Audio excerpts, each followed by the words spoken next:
राजकारण की वैयक्तिक दुश्मनी?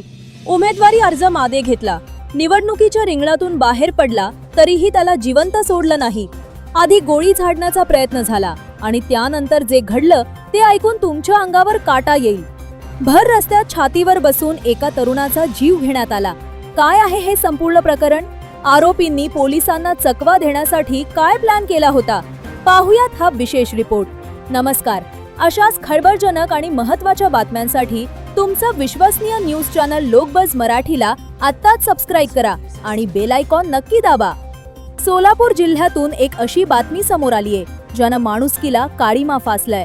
राजकारणात हार जीत होत असते, पण सोलापुरात तर रक्ताचा खेळ खेळला गेला.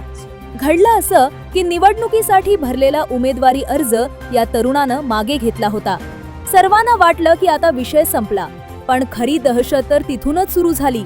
मिळालेल्या माहितीनुसार आरोपींनी या तरुणाला संपवण्याचा पूर्ण प्लॅन आधीच आखला होता.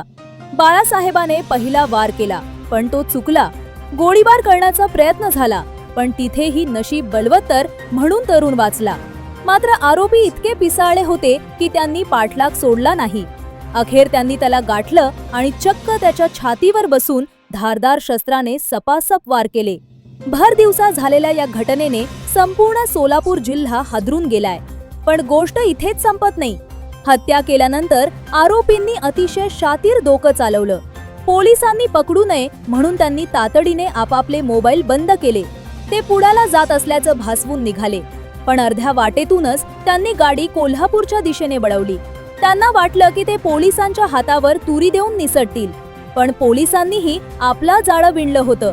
आता या प्रकरणात मोठे खुलासे होण्याची शक्यता आहे.